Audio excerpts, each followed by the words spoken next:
Tervetuloa seuraamaan podcast-hostin työpäivää. Tänään tarkoituksena nauhoittaa jakso numero 11 Siian syysonginnasta. Tässä mä tosiaan heräsin ja pesin aamun leekot ja sit lähdin liikkeelle. Kamat saatu auto ja nyt mä vedän tässä Aurajoen kauniissa rannassa. Pihistä se tulis. Mä olen vähän etuajassa sovitusta, mutta ei se mitään, parempi näin päin. Tänään mielenkiintoinen päivä tosiaan. Mulla on ehkä vaatetuksen osalta semmonen pikku epäilys, kun mulla on pilkkihaalari, jota mä nyt en valitettavasti saanut tänne reissuun mukaan. Niin mulla on Ursuitin kuivapuku ja sinne alle tämmönen, mulla on tätä toppatakin sinne, niin saa nähdä miten ne mansetit ja muut sopii sitten tämän kauluksen kanssa. Mä tossa nopea koton testasin, että ihan ok, mutta jännittävää, jos tuleekin ihan sikakylmä, niin se sitten ei taas ole kauhean hyvä juttu. Mutta odotetaan, että Elias tulee ja sen jälkeen suunnataan nokka kohti Ruissalon Kuuvan nokkaa. Sanottakoon vielä lisäksi tuohon edelliseen, että tällä hetkellä automittari näyttää -5 ja keli on hyvinkin luminen, niin sen takia tosiaan pilkkihaalari olisi ollut tänään oikein hyvä tänne reissuun. Me ollaan tosiaan menossa onkimaan siikaa, syyssiikaa Ruissalosta ja aika mielenkiintoisia odotuksia niin sanotusti, että mitä sieltä mahtaa tulla vai tuleeko yhtään mitään. Tuossa on paljon googlautu ja selitelty, niin siihen pitäisi liikkua tällä syksyn aikaakin noissa samoilla kevätpaikoilla, mutta saa nähdä, onko ne sitten tällä kertaa just siellä, mihin me heitetään. Toivottavasti, ettei tule tyhjää reissua.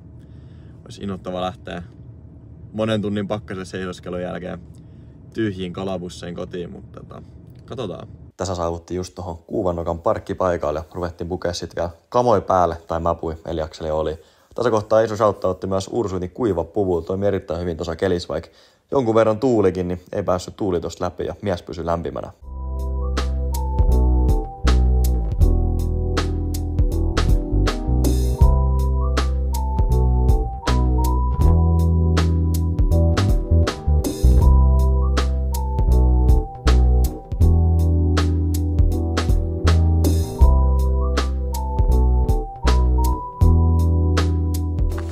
Kamat saatu päälle ja patikointi kohti kultaakin kalliimpia siikaongintapaikkoja jo startannut. Me ollaan tosiaan niinku mainittu niin täällä Ruissalon Kuuvas. Ja meillä on tuolla semmonen yksi todella salainen paikka, missä me ollaan tykätty käydä keväisin.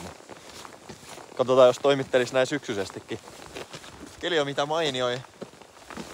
Pari astetta pakkasta, aurinko on nousemassa ja tämmönen kaunis talvinen miljöö. Voisi jopa kuvailla hiukan tämmöiseksi lappimaiseksi, mutta palataan kun päästään tonne siikaonkin paikoille. Tässä on tämmönen 10-15 minuuttia vielä patikointia tosta autolta, niin hoidetaan se auto pois ja jatketaan pian.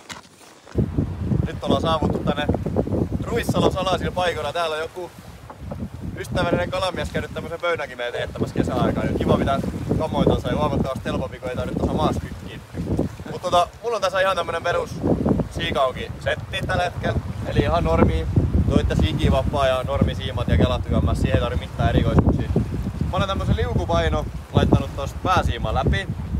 Pääsiima mä oon solminut tommosen lukkoon.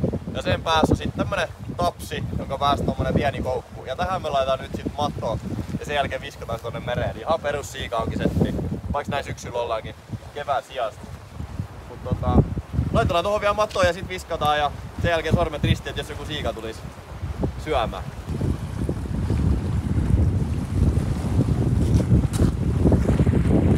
Pikku plossaan, mut siellä on söppöön mattoa kärjessä, niin viskataan tonne mereen ja toivotaan varaan.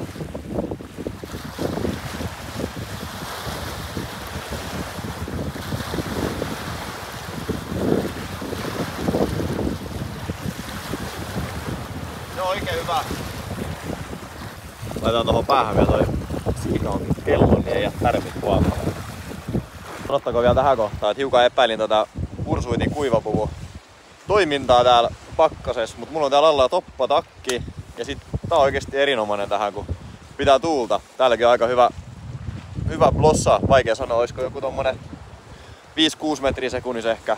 Ja sit tommonen pakkaskeli, niin viima on aika kylmä, mutta onneksi tää Ursuitin Gemino Action kuivapuku pitää tuulen pois, niin tän kanssa on oikein mukava olla. On jopa ehkä hiukan lämmin tällä hetkellä. Eikä edes hanskaa tarvi. Jesse Kurokallio ja elämän ensimmäinen siika. Kuvi laittaa vastaan, mitä kaveri.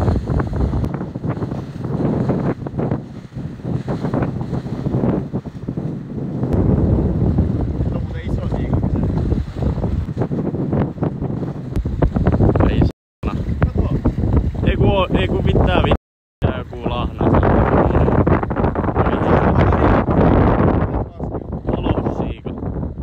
se ei kyllä todellakaan mikään siika ollut. Sanotaanko näin, että viime kevään kun tässä oltiin, niin tuli myös muutama särki alkuun ja sitten sen jälkeen alkoi semmonen kova siikotykitys. Et nyt on kyllä sormet ristiset, ehkä toi yksi särki nyt oli se päivä ainoa ja seuraavaankin sit ja siikaa. Ja sit kun mä tossa kuuntelen, niin tuo vähän kello kilisee jo. Mut komia Finnlinesin laiva menee tuolla taustalla. Ehkä se tuo meitä tähän Siat rantaan. En tiedä, toivotaan. Tässä kohtaa oli saletti, että Krisillä on yksi siika tuolla ongen päässä. Kelas Krisi yksi siika ylös sieltä.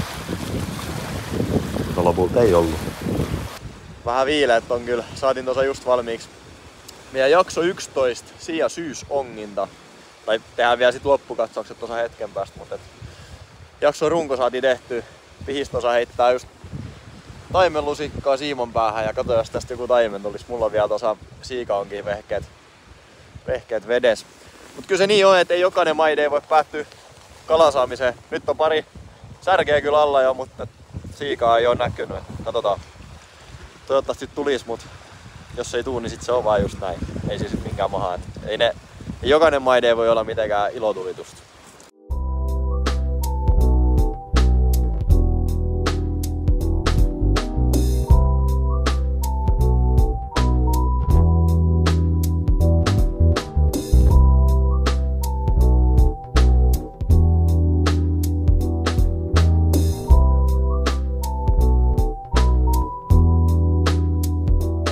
Jaha, se oli siinä. Me lähdettiin murtamaan Sia syysongina myyttiin, mutta toistaiseksi se jää vielä murtamat.